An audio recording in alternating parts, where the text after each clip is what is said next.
We are live. It's Dave. I will be the host for tonight's event, which is the Mirrorless Advantage for Wildlife Photography with Jacquie Matechuk, which we're super excited to have here. Now, this event is sponsored by Canon Canada. If you registered for this event, we'll be sending out an email with an exclusive Canon and f-stop gear bundle. It's pretty exciting. These f-stop bags are awesome. If you didn't register for this event, don't worry. Simply email Evelyn at thecamerastore.com, EVELYN at thecamerastore.com, and she'll get you hooked up with those offers after we're done here tonight. Now, there is a bunch of work going on behind the scenes here tonight to make this happen, so hopefully it'll go on without a hitch, thanks to the support and magic from our TCSTV Live Dream Team. Tonight we have Graham and Gary, who are monitoring behind the scenes here, so we're looking forward to that going off without any hitches so far, and been easy setup, so it's been pretty good. So part of what I like about live streaming is the interaction. We get to talk with you guys get to give us questions. So I will be monitoring the chat and looking after for questions. We also have Russ from Canon Canada is going to be with us tonight in the chat. He'll be answering some of your technical questions, but I will be composing a bunch of questions for a Q&A period after the event here, which is going to be very cool. We got tons of information to go from there. So if you are not already familiar with tonight's guest, Jacquie Matechuk is an award-winning photojournalist and sports photographer with seven national accreditations under her belt. She has a passion for chasing decisive moments from the dirt grounds in the center of her hometown rodeo arena to the peaks of Aspen at the Winter X Games. Jacquie, thank you so much for joining us tonight. We're happy to have you here. Oh, it's so good to be back. Nice to see you again, Dave. So you are a Canon fan, obviously, right? Yeah, it runs through the blood. It started with Canon and it'll finish with Canon for me, for sure. Great. So what do we expect from tonight? What are we going to look through? Well, tonight, what I want to do, obviously the R-Series cameras are cameras that we have had for a little while, so it's not like there's a brand new feature that's come out. However, I think I've got some unique background experience from the sports side of things, and in the last couple of trips where I've been out with a small group, I've had more and more people saying, "What are you doing? What did you just, move over there? How did you take that?" So it's occurred to me things that I don't really think about because I brought them over from the sports side of things. I've been incorporating into the wildlife photography. So I want to share a lot of that with people tonight so they can go out and really start to push the limits on and improve their captures, find those magic moments, be a little bit quicker responding to the things that unfold in front of us, and just see if we can send everyone home with something new. Sounds perfect. I forgot to mention that if you don't want to join the chat and send the question, you can certainly email me. It's just Dave at thecamerastore.com. I'll be monitoring that as well and putting some questions together. So I've seen a few of your photos already. Your presentation looks fantastic. So let's get right into it. Okay, definitely. So just want to say thank you to all of you at home, wherever home is. Really glad you're taking some time to join us tonight. And for those who don't know, I probably am well known for actually photographing multiple genres. I love to cross-train, if you will, and take different types of experiences, take good things from one and apply them to another. And you're going to see that tonight in some of the things that I suggest and the things that I do when I'm out photographing wildlife. So I am actually relatively new at wildlife photography, to be honest with you. So I'm not sure if people, I know there's a lot of great photographers out there to learn from, and I will continue to learn as well. I just think I may have a few extra things that are just a different way of looking at how you can set things up and really excel with what you're doing. So one thing I want to say tonight is anytime I'm doing a speech like this or a talk, just use the shopping cart theory. I am going to try and fill the shelves with all kinds of ideas and tips and tricks, and I basically want you to be able to take the things you need, throw them in your cart, take them home, use them, abuse them, make them yours. If there's something I bring up that you don't agree with, that's okay. Leave it on the shelf, just keep pushing the cart, and we'll get to the end of this together. So other than that, I think we'll get going on some of the tips that I have from using my mirrorless. I've had a Canon R5 for a couple of years. I also have a Canon R3 series camera that I use. So I want to go through and talk about how to use those with our incredible R-series lenses to get the very best of both worlds. So before we go into the first tip, I'm going to take you just for a quick minute to have a peek at what I do when I'm behind the lens.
Okay, so our theme tonight is all about connection.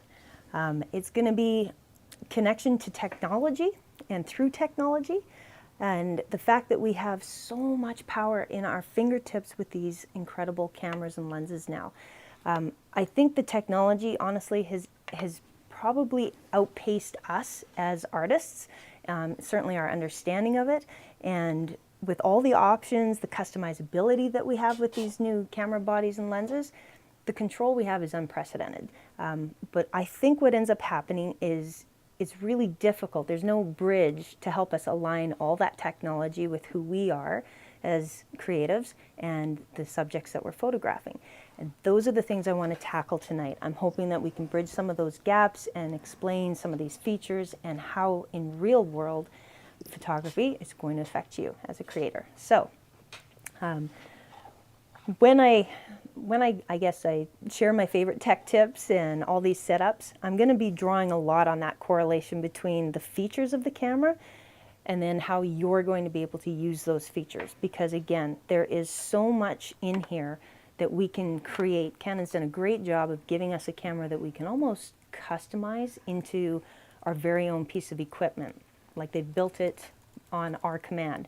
So there are ways with wildlife photography in particular that we are going to set these up, and if you have a second and you've got your camera nearby, take it out, because we're going to go through some setups on the menus and we're going to explain and talk about the type of imagery you're going to get because of those setups. So real world stuff, and if there's no questions so far, I think we're probably good to get started. Awesome. Okay. So no secret, single biggest challenge we face with photographing wildlife. It does what it wants to do. We don't get any say. There's no script. They come and go as they please. They don't show up if they feel like it. You know, we're kind of stuck just dealing with what nature gives us. And while, you know, we talk about all those things and the best way to be ready and to get that great image, it's all about having fast shutter speed. Well, there's a lot more to it than that. And one of the things I want to challenge tonight is it's about your responsiveness as a photographer. So we know we can have everything we need out of this equipment. What can we do to make sure that we are on our best game, that we can keep up with what the camera's capable of doing? That's what we're going to get into with all of these tech tips tonight. So my first tech tip, very simple actually, it is actually setting up your custom menus. This is nothing new. This has been out in various cameras for a very long time, not just the R series camera. But I'm going to challenge you. If you think about being at home, sitting on your couch, and you're scrolling through and you're looking at, you know, menu 3, submenu 6, and you're going in and looking at the 9 options, what happens when you're out in the field and the most incredible moment is happening right in front of your eyes and you need that menu? It's not going to be easy to find. That's what's going to happen. And basically, you end up feeling that time crunch. It just starts to get more and more stressful, and you get flustered, and then that starts to spiral, and before you know it, you know, your head's out of the game. You're trying to find something on your camera. You're no longer connected to your subject. By the time you come back, you've really taken a hit on the quality of image you're going to be able to produce. So, very, very simple fix for this. I'm going to show you, this is how I have the back of my camera looking when I press my menu button. I use my custom menus a lot. So in this particular case, you'll see at the bottom, configure, it says wildlife. This is specific to when I go out and photograph wildlife. I have my menu set here, so as soon as I hit menu button, this is what I see. Anything I think I'm going to need is going to be right there for quick adjustment. So you can see my top line. You can choose, by the way, every single one of those components that you want based on how you photograph and the things that matter to you as well. So I'll go through and explain why I picked some of these. I actually have a wildlife, which doubles as a sports setup. I also have a night photography menu because completely different components need to be changed in those circumstances. And then I have a general category. Things that might be like formatting cards or erasing images or something if on a fly goes wrong and I need to access those things. So I only ever use this menu and my general menu. And cropping, aspect ratio, so being able to go into crop or full mode with just a couple of pushes. I love having that and not having to remember where that is. Same with my shutter mode, electronic or mechanical. Sometimes you want to hear, especially if you're getting close to the end of the card and you want to be able to hear how many shots you're firing off. That's a really important thing to have. Not everybody's comfortable with the dead silence. The other advantage to this is actually on the sports side of things. So if you have questions about that, save them for the end and I'll tell you why we use it on that end. Subject to detect, animals or people. Yes, I'm shooting wildlife, so I have my animal setting is obviously where it's preset to, but I normally go out with friends, and being around people you like to be around is a huge part of loving the time you spend behind a lens. So when we're out, I try and take a couple minutes, capture images of them, interacting with each other or with wildlife. So I'm in and out of that mode a couple of times. I want it quickly accessible. That's why I keep it on the short menu. Eye detection, switching track subjects, again, image review. That's an important one to have, especially in the case of low battery. It takes a lot of battery for it to constantly be showing you those images. So if you see it's running low, get your second battery ready, maybe cut off the image review because you don't want to be away from the camera in the moment any more than you have to. So you can name the menus whatever you want, but I would strongly urge, sit down, go through, look at the things that matter to you and set that custom menu up because it is going to save you time when you need it most. So, tip number 2. This is a really unique one, and I didn't realize how few people use this. I honestly have not found anyone when I've been out photographing wildlife that uses this. But with these new R series lenses attached to our cameras, we have these extra rings which Canon has given us. This one right here on my 100 to 500 lens, and I know I've seen a million of those lenses out and about. So this lens right here, you can hear that clicking sound as I turn it. This can be whatever we want it to be when we are out there.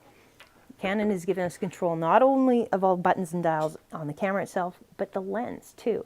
And where this really comes in handy is that shutter speed component again. You need sharp images, then you need a fast shutter speed. Now, if you've got an animal that is just sitting, let's say an eagle sitting on a branch or an owl sitting on a branch, and light's not great, so you've got your shutter speed down because he's not moving and your ISO's nice and low, and then all of a sudden he does that and the eyes go wide and you know something's going to happen. You can either put your camera down, or if you're good and you know where your settings are, you can try and adjust them on the fly with your wheels and your buttons. But what I like to do, and what I can do, is if I've got it sitting there, I can go from 1/200th of a second to 1/8000th of a second that fast. That's all it took. And right back down again. So your control to go up and down, if you've got it on auto ISO, the light's going to adjust automatically. If it goes too dark, you back it off a notch. You're getting as much speed as you possibly can from your camera just by programming that ring. That's a pretty exciting feature for wildlife. It's something I would use for sports, so I think it works really well in this avenue too. So let's take a look at how you're going to set that up on your camera. So on the back of your camera, that little tiny square with the camera and the lines to the right of it, that is your custom controls button. When you press that, it is going to open up to customize controls for both buttons and for dials. You're going to select dials, even though this is your camera setup, and at the very bottom of dials, you see that little ring? That is the control ring for your RF series lens. Several lenses will have that option. When you click on that, it's going to open up all the different things you can program that ring to be. So again, I use time value or shutter speed. You may want to use ISO, or you can use Kelvin. You can use any of the things that are on there. But I think for wildlife it works best under the shutter speed. And if you look really close, there's actually 2 different shutter speeds. There's the one that I've got highlighted that's orange, and there's one that I've left there in the color blue that has the little down arrow beside it. Basically what that means is that when you're holding your camera, you have to have your shutter button depressed slightly, so to start the metering, in order for the shutter speed to be adjusted by the ring. So if you just want it, that just slight depressed, then this will work. Otherwise, this does nothing. Okay, so that's what TV with the down arrow means. If it's just on TV, that setting, you can try it on your cameras right now, and you go up and down, you're going to see all that happens is the shutter speed races up and it races back down at your will. Okay, so once it's set up, your menu should look like this, either with the TV down arrow or the TV. Now you know that it is going to be set up to work as its own function on your camera. Pretty exciting stuff. Okay, now, next tech tip, number 3. Again, nothing brand new, but embracing the dual. And I'm talking about dual back button. I know dual back button is a tough topic for some people. It's not comfortable as just buying the camera and having it ready to set up. And if you do back button already with your focus system, I'm going to talk about a couple of other things that I use that back button focusing for that you might not have actually tried yet on your camera. So hopefully everyone's going to get something out of this. Basically, what I think is most important to understand about back button focusing is once we have it set up, we are separating the shutter release from the focusing. Okay, I'll just say it again. We're going to separate shutter release from the actual focus ability, which means you're going to be able to control the two separately. No longer does it snap and refocus every time you push the button. So for certain situations, like this particular one, I had a young cub that had walked out into the river, and he was playing with a stick and he was playing with his sibling, and he kind of wandered away with his stick, and he spun around and sat down and he was tossing it around, and then he just kind of dropped it on the ground in this moment, and he just looked at it like, it's a stupid stick. This is all I got. One of those deals. It was a really neat moment. It seemed like something, a kid would do when a toy broke. So because I had my back button focus on, I was locked onto the eyeballs of this beautiful little bear the whole time. All I had to do was take my camera and move it around to find the perfect composition. So it allowed me to be an actual photographer, not just a hobbyist, not just snapping the shot, but thinking about the image. So very intentionally, I threw him to the right side because he's looking left. I had all that empty space in front of him, so it kind of made him feel like he was just all alone, kind of sad little bear, and I thought that helped me tell a much better story. I couldn't have done that without the back button because I would have been either trying to go back and forth as he was moving with my little tiny dot across the screen, or would have been, trying to focus in one spot and just out far enough so I could crop it later. So these are advantages you have when you use that back button focusing. Second example, this little fella, little muskrat. There are certain limitations. As great as this technology is, I love my R5, but this one was a challenge for the eye focus.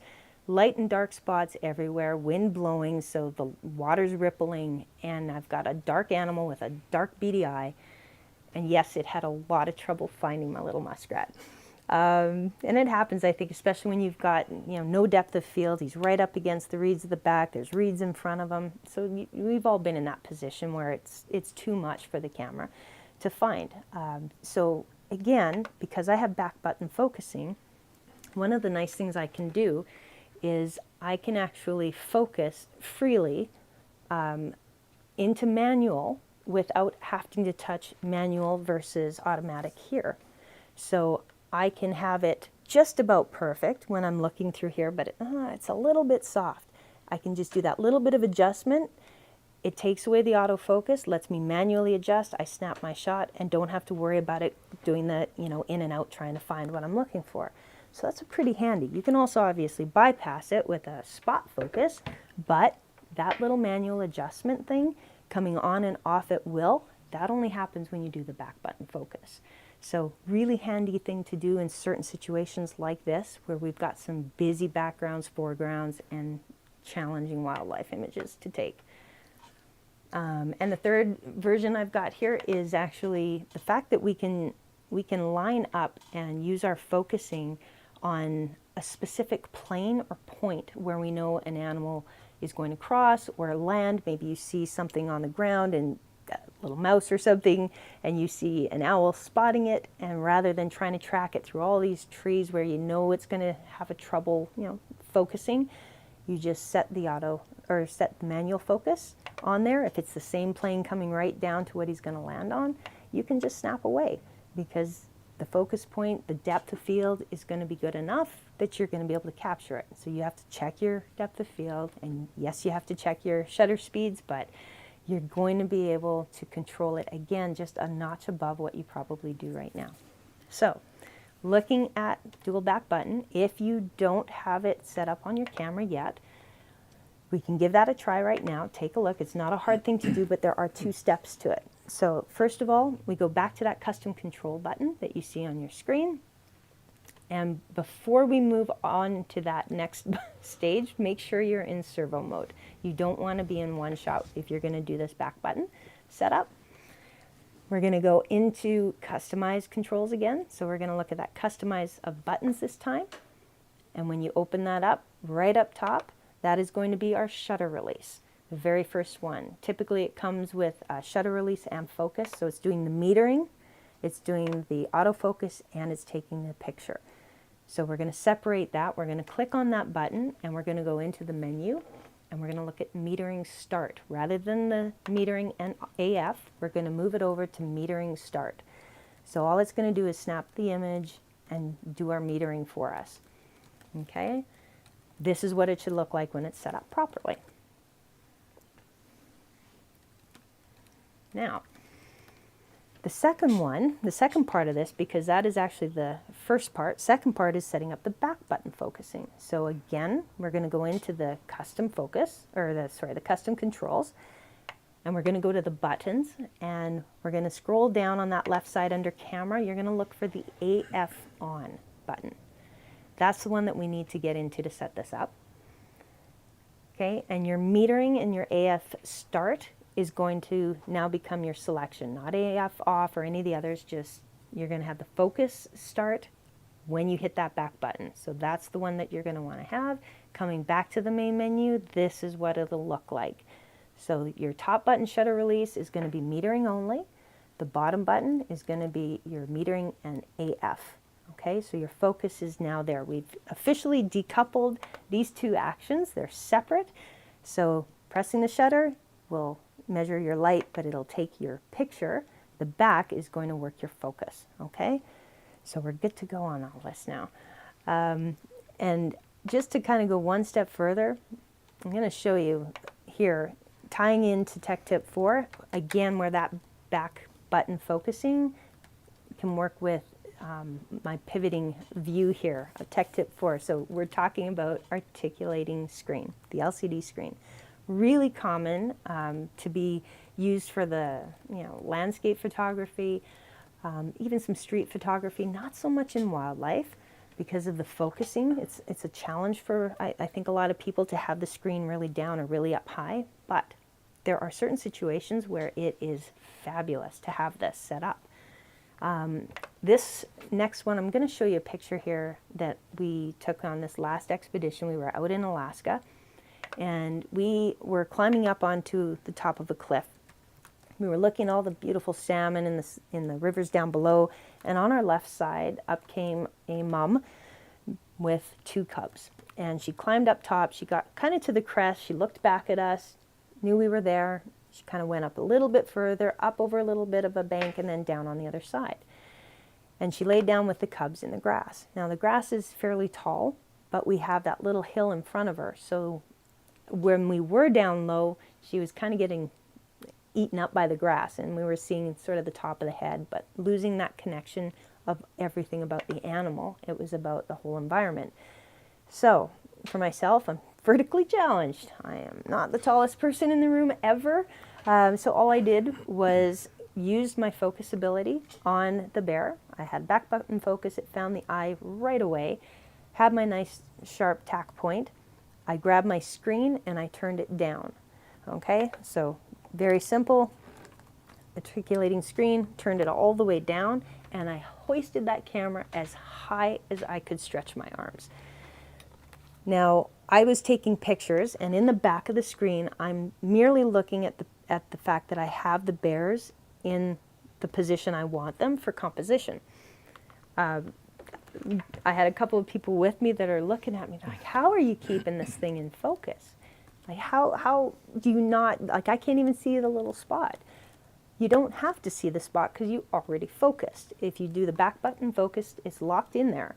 So as long as I'm not moving forward and backward, and as long as my subject's not moving forward and backward, all I had to do was get it up in the air. So I got over that grass, and I was able to catch that beautiful moment between a mom and a cub without all the grass blocking it off. And that image wouldn't have been possible had I not stretched my arms up and gotten that extra height to get over that little lip. So there's an example where articulating screen can work with the back button focus to catch a really difficult situation. I would definitely not have had that image if I hadn't had that set up. Second example, polar opposite. This little gaffer, tiny little bear cub. So cute, brave in his own way. He was sitting in front of us, the same ledge that we were sitting on right at the river's edge. And Mom, totally comfortable with us, kind of left him there and walked all the way around and basically put us between her and the cub. She was fine with it. He kind of kept an eye on us, but when I saw him through the viewfinder, I knew I wanted to get down really low because the only way I was going to be able to show his size, which I thought gave him a sense of vulnerability, told that better story and gave you that connection, was by getting really low where you could actually see that, you know, a blade of grass is halfway up his knee. That's how tiny he is. You know, and I couldn't have done that unless I wanted to lay face first in the gravel on the bank without that articulating screen. So in this case, the bear was moving. He was going back and forth, coming towards us. So I didn't have the luxury of, you know, locking in a focus and just snapping images, but I was able to put the camera down, completely trust my back button focus. Again, it caught onto the eyeball of that little fella and just stayed sticky. It did not let go for anything. So as I'm looking down at the screen, again, I'm able to move the camera around ever so slightly to compose. I'm not doing the heavy lifting. The camera is. It's got it locked in on focus, and I'm just snapping the moments that seem perfect to me and helps tell the story. So again, we're turning into real photographers with all this wonderful equipment. Okay. All right. Well, we've got a couple of questions actually. I knew that would be a hot button topic. Good. Let's stop. Let's do that. Great. So Terry asks, do you need to hold the autofocus button down the whole time or push to get focus and let go? You don't have to hold it down the whole time. Once it has focus, you can let go, keeping in mind if your subject is changing planes again, right, you're going to have to reconfigure that. And sometimes if it's really erratic movement, you do want to keep it locked in because they're up and about, and you just want to be sure that you're keeping, you don't have to think about that on off, but you can do either or, whatever. It depends how fast I think the subject's moving. So. Interesting. And then Stuart Hampton has tech tip number 4. What button is programmed for the focus on the back button focusing? So the AF on button. That's the one that you'll be able to play this back, which is kind of nice because it'll be a lot slower, so you can go through and line up your menus and set it up. I use AF on as my back button focus, and then you can decide for yourself if you want to have the eye tracking on as well, or if you just want it to be on that designated button. I do have a spot focus button that I use, the little star asterisk shaped sign on the back. That for me is set up as a spot focus. So if my camera's struggling to do the auto thing because I put it into a really challenging situation, I take control. I take my one spot and I put it exactly where I want it, and that's where it'll focus. So. Interesting. So, I mean, back button focus is relatively new in the camera world, if you look back, right? Yeah. How long did it take you to kind of, get your mind wrapped around and your head wrapped around how to make it work and get comfortable with it? You know what, I actually, not as bad as you'd think, because I spent probably, I would say 16 years, old school style, just everything up front. I didn't adopt back button right away. There are a lot of people that said, if you do sports photography, if you do wildlife, you have to use back button, it's so much better. And that's all I ever heard. It's just better. It's like, why is it better? What's it going to do? Yeah. Like, I didn't understand. And that's where tonight I really want to try and give people reasons to look at these setups a little bit more closely. There are very distinctive advantages to having those setups. And hopefully tonight I'll kind of answer some of those questions, make it worthwhile. That's good. I mean, myself personally, I have trouble with back button focus because I'm not as smart as you. So part of it. Well, the bar's I don't low have then. I don't have the same kind of dexterity. I don't know, but you know, I find it a bit of a challenge for me. But if I was shooting the same stuff you're shooting more and more constantly, I would certainly give it a try. But I have, but I find I keep reverting back to the original. But Yeah. it's whatever works. It's funny. I think one of the things with back button focus, like I mentioned, you actually have that opportunity to be a creator again, because you're not trying to do anything with a one button.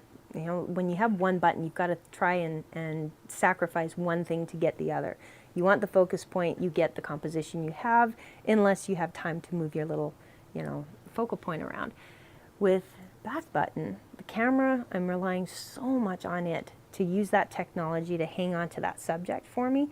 But that allows me to zoom in, to zoom out, to run an image up high or down low, to play with all those different compositional elements that change. And that's one of the things I try and talk about with when I do a lot of one-on-one is, you know, a lot of times people will go out, they'll have a chance to photograph owls, let's say, and they get back home and they put the card in the camera and they have 172 images that are almost exactly the same. So my goal for people when we go out is to not have that happen. Like, you need to do something else if the animal isn't. You need to, you know, move the camera around, put them in the left, put them bullseye, put them down low. What's around them that can help tell the story? Do you need to zoom out to give them more context? Do you want to zoom in to get the details? Play with it. This is the time to do it, is, you know, out doing something that doesn't matter. So you could do it with a crow or a robin in the backyard. It doesn't have to be clutch moments, you know, the first time you go to Great Bear Rainforest or something. Don't try it then, whatever you do. Always make sure that you are comfortable with something before you put yourself into a situation that adds pressure. So yeah, just take it out and play with it, get used to it. Yeah, no, I'm a big fan of really encouraging people to familiarize yourself with the camera.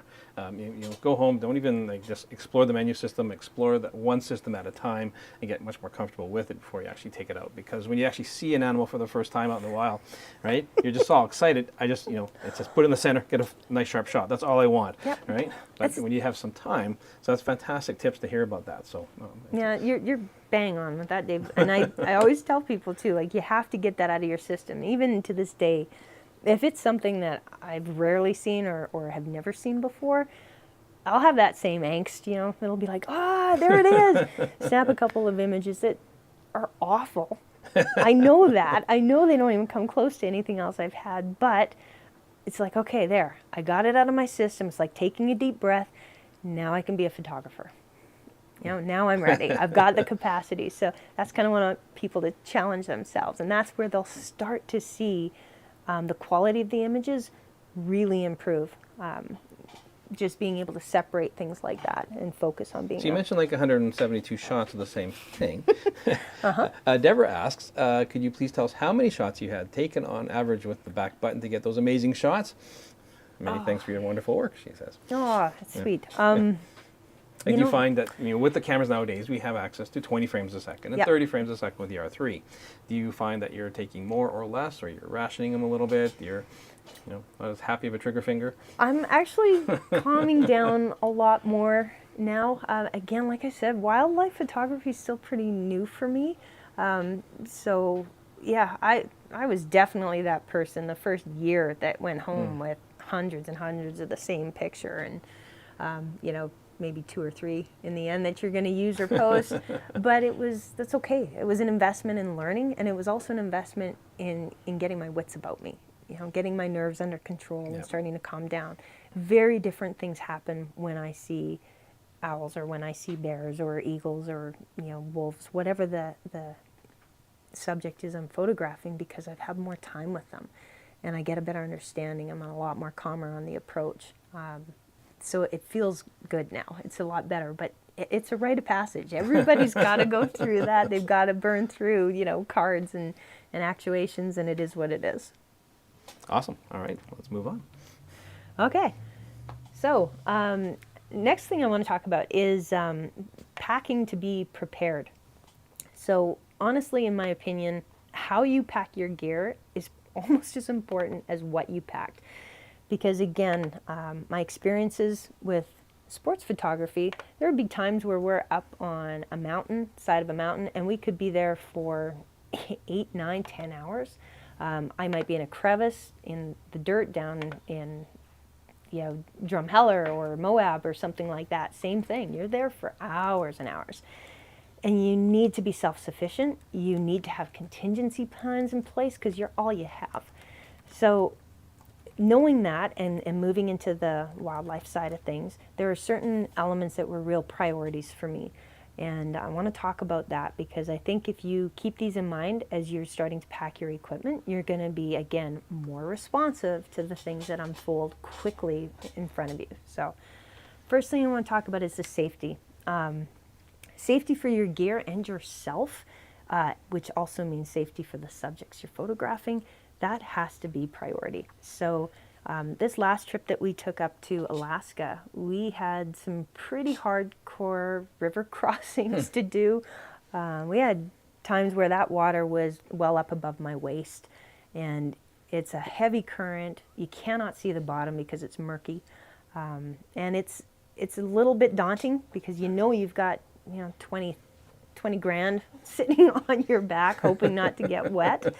So it's a lot of pressure, but understanding where you are and what you have to have, knowing before I went there that we were going to have river crossings, that we were going to go through thick brush and willows, and we were going to face rain and humidity and lots of miles of marsh. I mean, we did 20 Ks some days with 30 pounds of gear on your back.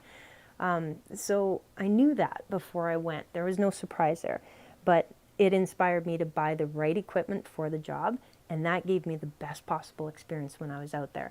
And I actually brought my pack, and I'm going to go through a little bit about that when we get a little further into this. I'll share how I've set it up and what really worked for me, and hopefully there's some things that you're going to also be able to incorporate for yourself. Cool. Knowing your subject is another part of being prepared. So understanding the potential opportunities that are going to arise, whatever the animal is that you're photographing.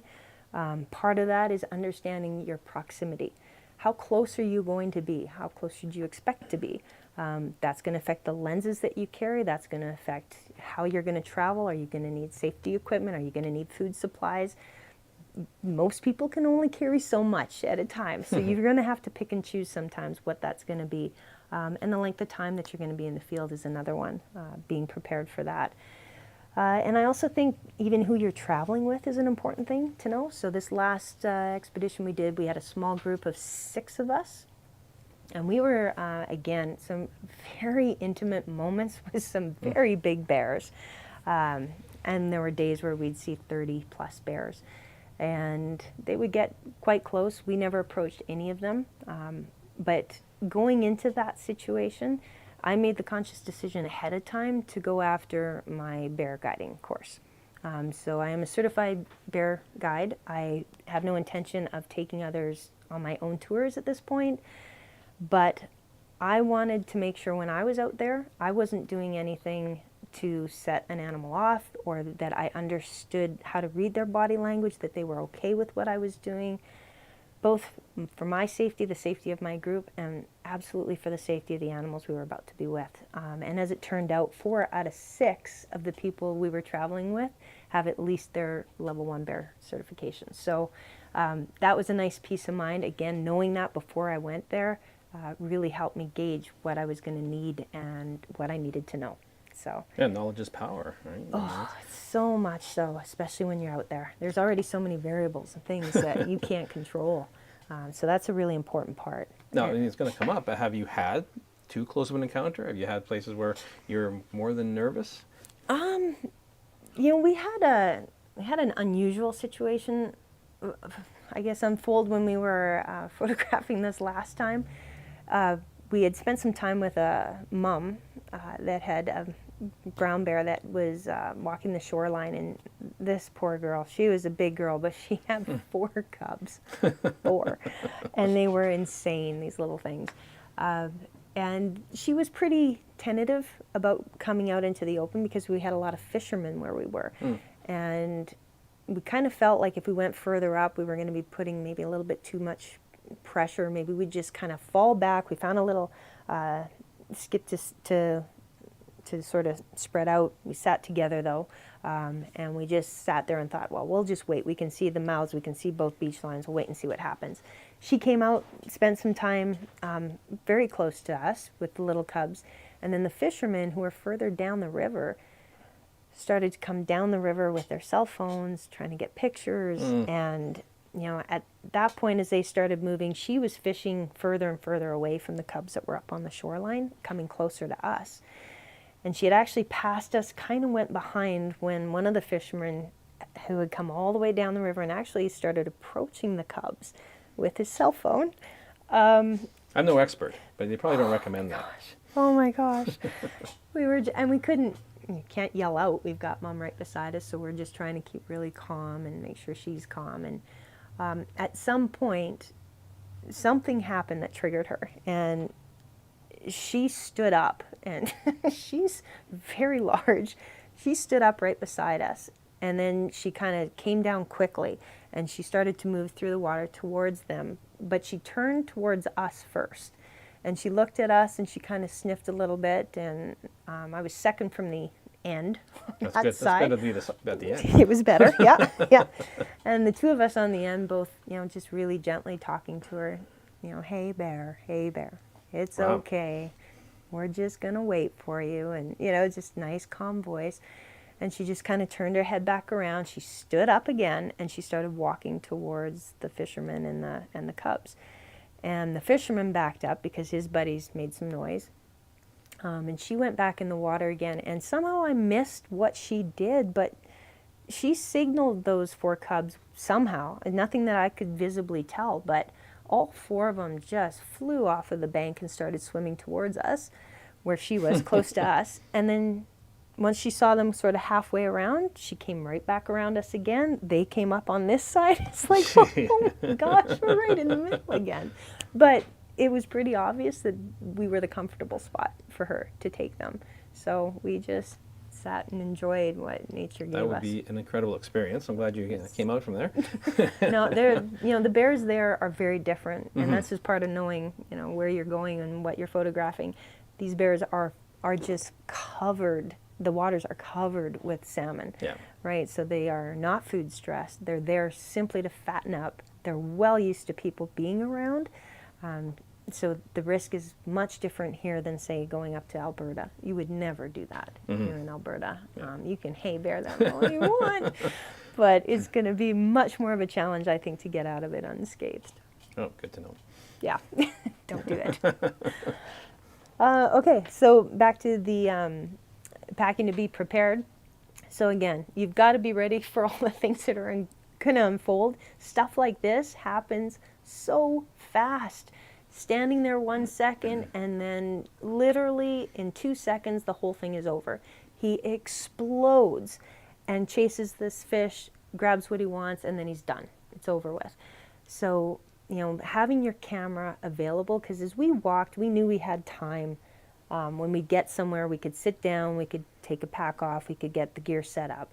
But for myself, I like to have options. So I always had a camera accessible. And ready to take an image like this if it happened. But even more than that, having that secured, it was actually on my bag, it's not in my hands. So one thing I want to stress, really important when you're out and hiking in any area, is try and do what you can to keep your hands free as much as possible. There's so many things you're going to need them for, from balance or helping someone else out, operating a piece of equipment, or maybe getting bear spray if that's something that you need. It really helps keep control for you as far as a safety factor. So anything you can do to secure as much equipment as you can to the body, to the pack, so you have your hands available, is highly advisable. It's nice to have.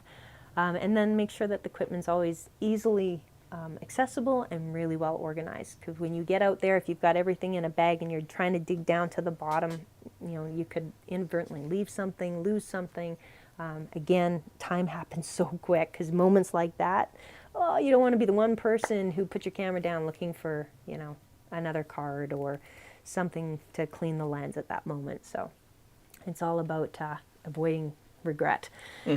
So just be able to respond quickly because things will happen without any notice. It's all up to us. The camera's going to keep up, no problem.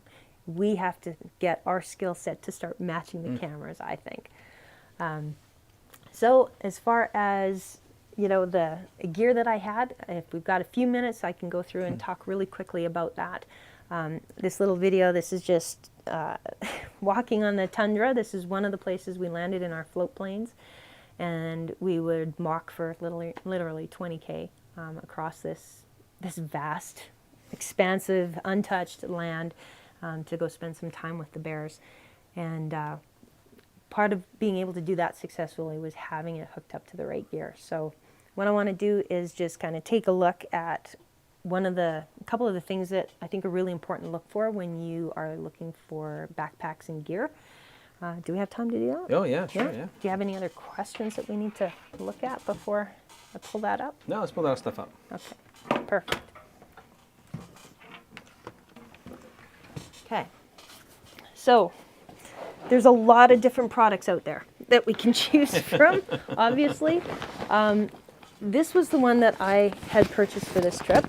I purchased it like the rest of you would, paid what I had to pay to get it. This is not a freebie. This is not an endorsement that I'm being paid for. I am sharing this because this product really impressed me when I was out there. And the amount of flexibility and freedom I had to do what I want to do with my camera came from having this set up. So this is an f-stop bag. This is the Talopa bag. Some of the features that are really impressive with this, we have lots of different places for hooks and adjustments on the outside and the inside. Very customizable, so these straps, the ends can be exchanged on any one of the little loops that are on this bag. I can have it running on the end like this. I can have it running across the back if I want. But probably one of the most exciting things is just the plain accessibility and the organization that comes with this bag. So if I open the back of this up, and you're gonna see, probably most impressive first off, this back panel. This is really, really nice to have. And again, it's something that was standing out when we were out here in the middle of nowhere. All my little cards are in these lovely little But they're magnetic, little latches too, right? So the less zippers, more magnets. Yep. You've got some clear pockets for things that you know you're going to need in a clutch. One of those panic moments, you want to be able to see them. Lots of extra pockets inside here. We have extra pockets on the sides, including a water pouch. So if you want to hook up to a Camelback, for instance, you can have that coming out the side. And then the bags also come with ICUs, internal compartment units. And these are little packs that come in different sizes. They have smaller ones and larger ones. And they are fully customizable inside. I know we're getting tall here, but...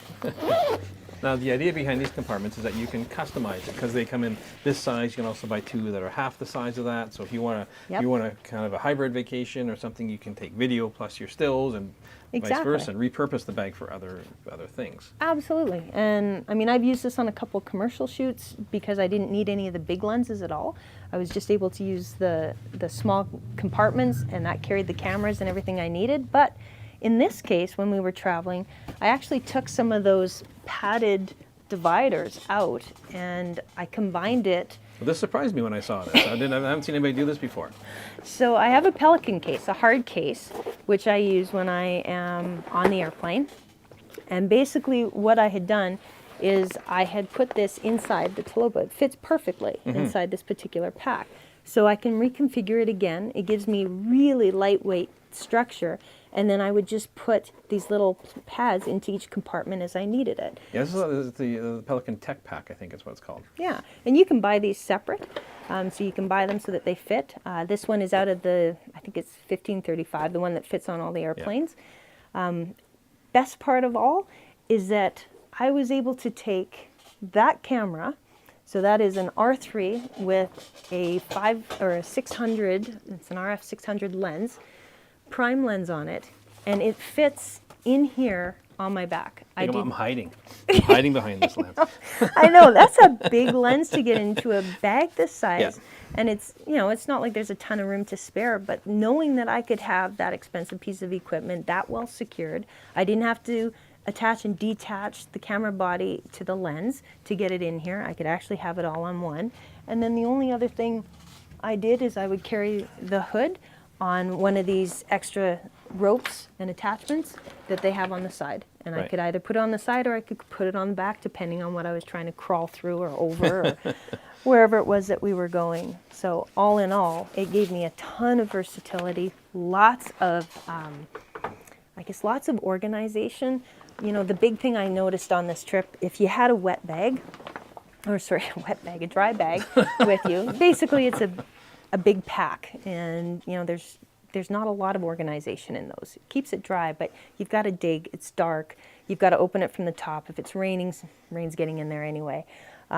This really came in handy for that. I was able to get all the little pieces I needed, so if I had to put on a polarizing filter, for instance, or take one off because it wasn't bright enough anymore, if I needed to clean a lens, everything was so easily accessible. Yeah, I mean, the f-stopper bag's been around for a while. They just keep evolving, and they really address higher end users as far as functionality goes and build quality. No concerns about zippers breaking, no concerns about anything like that. So, though they've been highly touted. So, right. Yeah, very lightweight, and best part of all is I hear my favorite camera store is going to be carrying them right away. Hey, Well, wow. Yeah, so that's pretty exciting. Just the fact that that you guys are bringing that line in. Again, it'd be lovely if I was being paid for that, or if I got a big fat juicy discount to talk about it. well, it's a big testament. I mean, it's interesting to see what people who are working professionals actually buy with their own money, right? Because we're stingy, right? Everybody knows photographers, right? What? Yeah, we're thrifty. I hear. Thrifty. I hear. We're economical. Yeah. But yeah, I mean, but what we're actually we're buying stuff that we know is going to work for us, regardless of the cost. Yeah, and you put it into perspective. If you go on a trip like we did up to Alaska, and we're spending, a week or a couple of weeks up there, we're traveling in and out to these remote locations by float plane every day. I mean, this is not a little ticket trip. This is one of those once-in-a-lifetime things. The fact that I might have a bag that cost me a few $100s to have the perfect experience versus one that was just constantly hampered by having problems, that's a I think small that bag investment. is less than the lens hood, actually. Yeah, probably. I need to not lose that lens hood. I'm glad I have a good bag to keep it. So, yeah, so I thought it was definitely worth bringing up and talking about here. And if anyone has questions about that bag specific to use or packing, I am very happy to go through and talk about it, give them information, let them see what it's all about. Yeah, So. and if you are going on a trip like that, I mean, buy the bag early. Buy the stuff, right? Pack it. Find out what works best for you, how the weight distribution is going to work best for you before you go for a 20-kilometer walk through bear-infested woods. Really infested. That's a really good point. All of these, anytime you're making changes, you need to be really comfortable with them before you implement them. So that includes especially the things we talked about for camera settings today. So with that, I think I'm kind of done my end of things. I just want, if anyone's got questions to get to, or if they're done listening to me talk. I mean, you've been shooting, for a long, long time. You've gone through a whole bunch of different cameras. And so the whole mirrorless thing for you, I mean, when did you adopt mirrorless cameras? I actually went to Canon Roadshow, hosted by the Camera Store, when they first came out. The first round that they did with the mirrorless, actually, I tried it, and oh, you guys are good. I was out. I have my 45-minute time slot, and they said, if you need a little more time, go ahead. I think it was Jeff. Oh, I swear the guy can see a sail a mile away.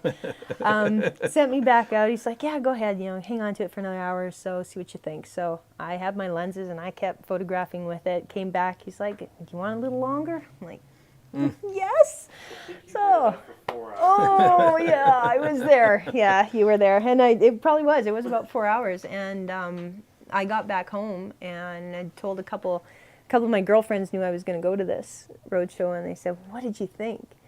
And I said, "It's on order." Like there's no question in my mind. It is such a game changer because it will teach me to be a better photographer on a level I didn't even know I was capable or had left to learn. Yeah, I mean, you mentioned it earlier. We're sort of at unprecedented technology. Oh my gosh. And so you're running the R5 and also the R3. Yeah. So a couple questions sort of about that. But we have a question from Terry, who is asking about so what about distortion using full electronic shutter? You're in situations where you're shooting and you want to be ultra quiet. So both cameras are capable of pure silent mode. So you don't startle any animals or anything like that. So the electronic shutter with flying birds or shots with athletic events. How are you finding? Have you run into anything with rolling shutter? There has been with the R5. There's been some rolling shutter distortion. So you will see, for those that don't know, if you're looking at a series of images, everything looks fine, and all of a sudden one might be kind of skewed a little funny, and then it comes back, and it's like, well, what happened? I didn't move, and it's not you. It's just one of the functions that happens with the high speed. That's the readout of the sensor, how fast it can read from top to bottom. Exactly, exactly. And funny enough, the R3, I have not once seen an image that has shutter distortion. So that was a really nice surprise for me. So. That is still my go-to when it comes to sports, because sports have very critical times where you're at the peak moment of action, and I cannot afford for that one image to be the one that's skewed, where with most wildlife you've got a little bit more versatility.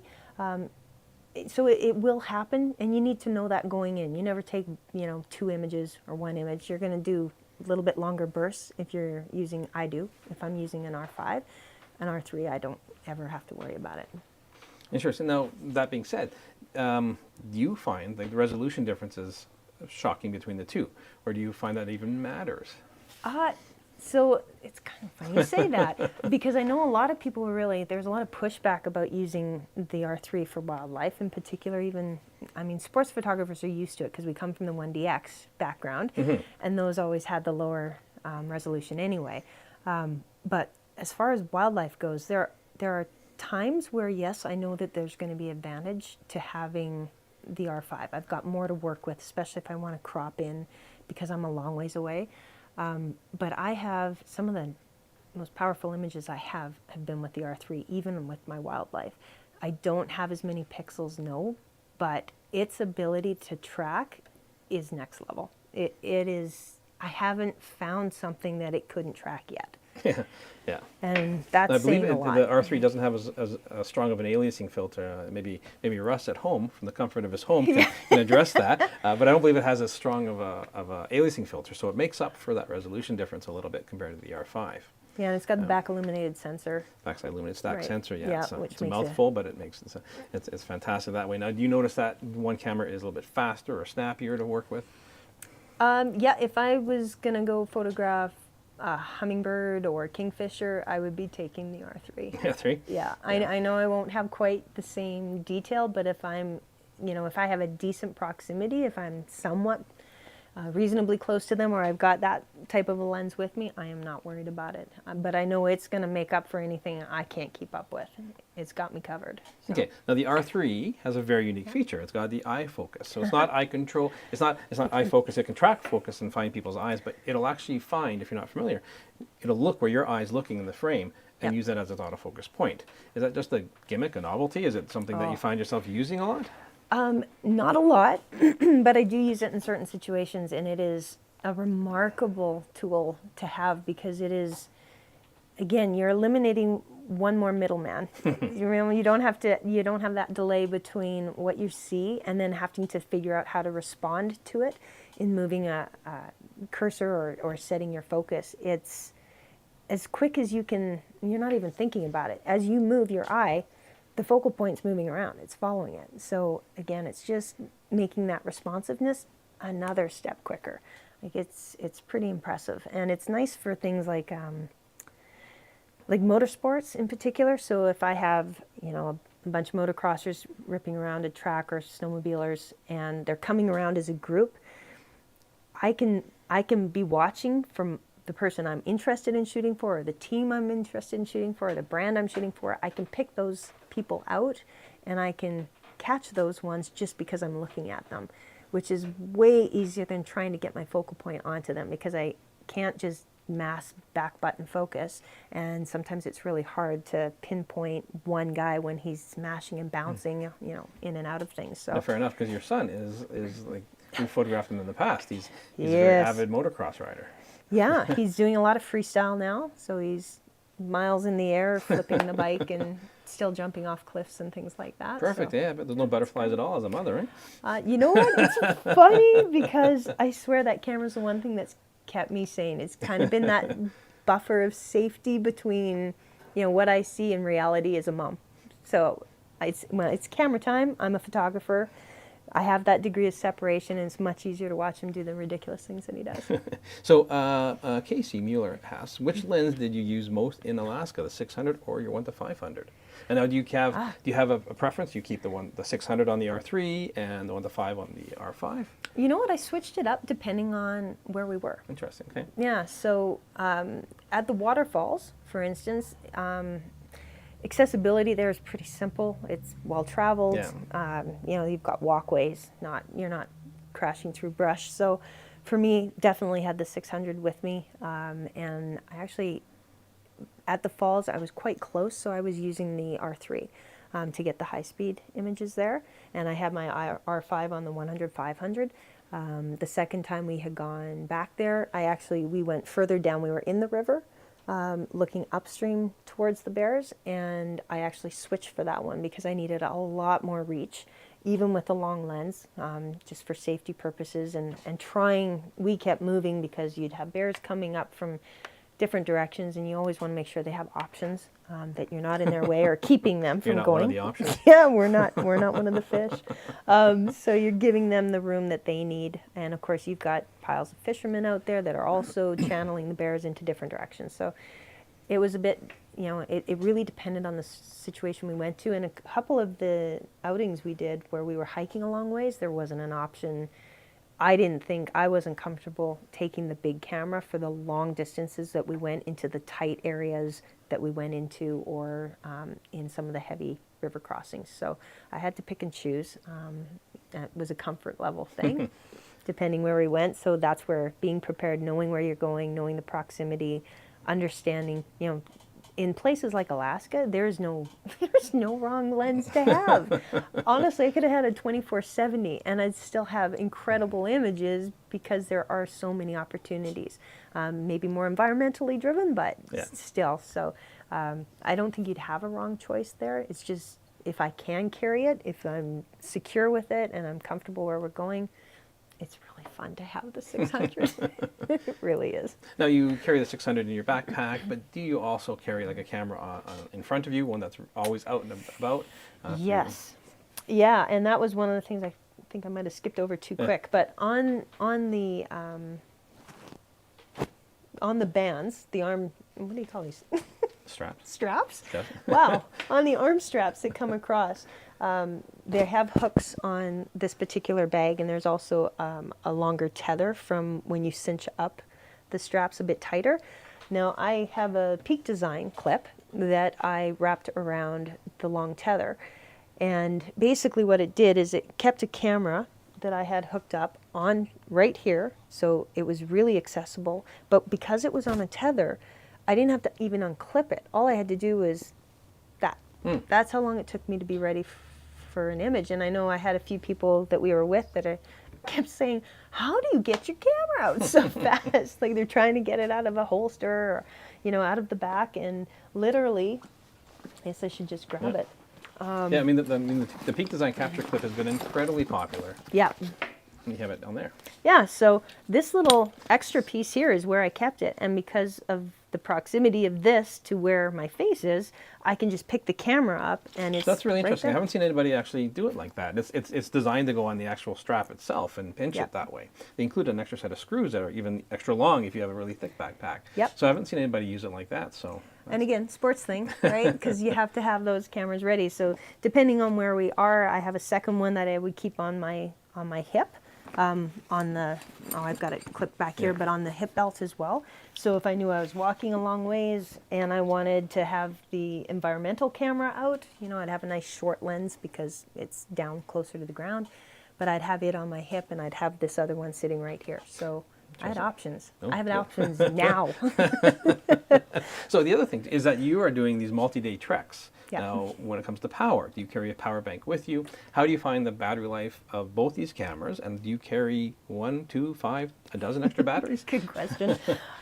So I always have the battery grip on my R5. I don't know if I've ever taken it out without it. Actually, I think I bought it the same time I bought the camera. I know every time I have to pick up my girlfriend's, it's like, what is this? It's like, oh yeah, it is the same camera. Right. So I always have 2 batteries. Very seldom will I need more than this, but I have one always. If it's cold, I have 2 charged up and ready. They won't be in the bag. They'll be on my body to stay warm. Yeah. But typically I've got these 2 and one other. But I also don't go anywhere without 2 camera bodies. So the R3 I will have charged as well. If that's going to be my primary for the day in my mind, I'll have the second battery with me. If it's not, if I think I'm going to primarily shoot with this will be enough. That'll be my backup should this run out. So. Nope, fair enough. And you're finding that like 2 or 3 extra batteries, that's enough for a day of shooting? Oh yeah, video and shooting actually. Oh wow. Yeah, not a lot of video, but more and more trying to. And it's not too often that I have to change this, but if it's been a full day, I might get to the end of the day and I can throw one fresh one in and I'm absolutely fine. Great. Now I noticed you've got, there's tripod brackets on both of these, or tripod mounts on both of these, but you have the Wimberley plates on both of these. Yes. Do you use a monopod a lot? Do you use a tripod a lot? I have a tripod and a monopod. I don't like the tripod. I'm not a patient person. I don't like to sit. I love the monopod setup. And I actually use, when it comes to traveling, You have one of my favorite accessories there. oh, this thing is the best. The MH100 Wimberley, so light and small by comparison, but this easily handles the 600 lens, the prime. And if and when I need to get up and move a little ways, and I've got the backpack on, the nice thing about it is where it sits and where this is, as long as you've got it mounted so that this is up and this is out, it's really comfortable. So I have my plate here on the side of the camera. I pick it up like this, over my shoulder. The weight is running this way, right across the back Doesn't of that my freak pack. you out? No. Are you hesitant? You're just waiting for the crash? No, 2 reasons. One, it's sitting on the pack, so I'm hoping that's going to support the weight more than anything. And now it's on my hips because I've got it set up right. But I always keep the strap around my neck. I would rather lose consciousness, choking myself out, than watching my, I laugh, but every photographer $17,000. thinks the same way. They will sacrifice a limb to save a lens. Oh, I've got stories about that. Yeah, yeah. I've done some tuck and rolls that were pretty impressive, very ninja-like, regardless of the age. So you do what you got to do out there for sure.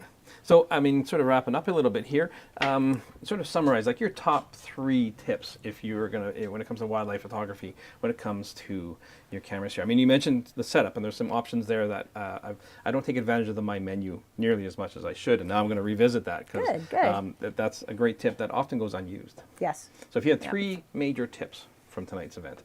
I would really recommend people try using these control rings, setting those up. It is a little bit different. You mentioned that, and I'm like, I never use them. Yeah. Right? I've never met anyone else. I got to be honest with you. I don't know anyone else that uses it, but there are situations where you need to go from whatever is ideal for a shutter speed and lighting scenario to really, really quick. And I know that that's going to bump the ISO up, and it's not ideal because it's going to be noisy. But with most post-processing now, you can fix almost all noisy situations. And with that control dial, you can customize it. I know some people do exposure compensation with it, Yep. or white balance, what have you. So Aperture, anything. it's up to you how you kind of want to make it work. But I know it's nice that Canon gives that more flexibility, and it's there if you want to use it. Yep. And it's not if you don't want to use it. Yeah, Which is kind of cool. it's huge, I think, having that option more than anything. Other than that, I would just say making sure, tips like any backpack, if you can find a way to secure it so that you've got quick access to gear, but making sure that it's safe at the same time.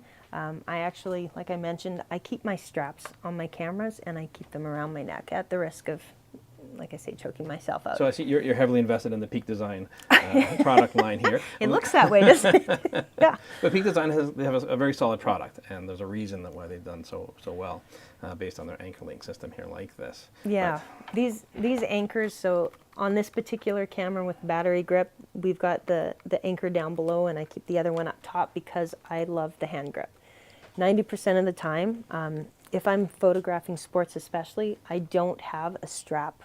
This long strap is never on me. It's in my hand like this all the time. Because part of the idea of having a grip is being able to shoot horizontal or vertical, and your hands aren't changing position. So over a long period of time, if you're holding the camera like this, the back of your hand here can get really sort of tired and sore. You've probably experienced that more than a few times. Once or twice, yeah.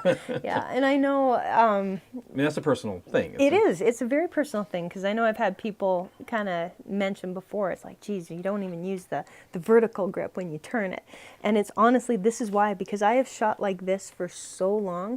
When we did the R3, same thing. I had to consciously stop and turn my hand and take it off to use that function and then put it back up. But there are times where that's too much. Just taking my hand from here, turning the camera and getting the buttons back, that is longer than going from here to there. And I don't have that extra fraction of a second. Sometimes that's what sports has taught me, is I've got to be quicker than that. So that's kind of what I got used to and still am. So the strap is kind of keeps me locked. I mean, that's the thing. We have cameras that are incredibly customizable now, way more than we've ever had in the past. So, and with that comes kind of great responsibility, because you have to remember what you have done to your camera, right? Yeah. So that's why I find, spend quality time with it and really learn your camera inside and out to get the best results out of it. Best date you'll go on in your entire life. Just quality time. Just get good, close, and personal. Nothing but trust. Can't lead you wrong. So. That's great. Well, Jacquie, thank you so much for joining us tonight. This has been very informative, very exciting, and some fantastic photos there. I want to thank Canon Canada for sponsoring the TCSTV Live tonight. And a reminder that if you did register for this event, we will be sending out an exclusive offer from Canon. But if you didn't register, feel free to email Evelyn at thecamerastore.com, at EVELYN at thecamerastore.com, and you'll be added to the list. We do have a lot more TCSTV Live events coming up. We love this kind of stuff. It is so great to have this interaction, and now that we can actually be in the same room, it is much more enjoyable for sure. So check out our YouTube channel and our blog for all the events and schedules. If you like what you saw, please subscribe to our YouTube channel, hit the notification bell, and you'll get pinged the next time we go live. Thanks again for watching. We'll catch you again soon.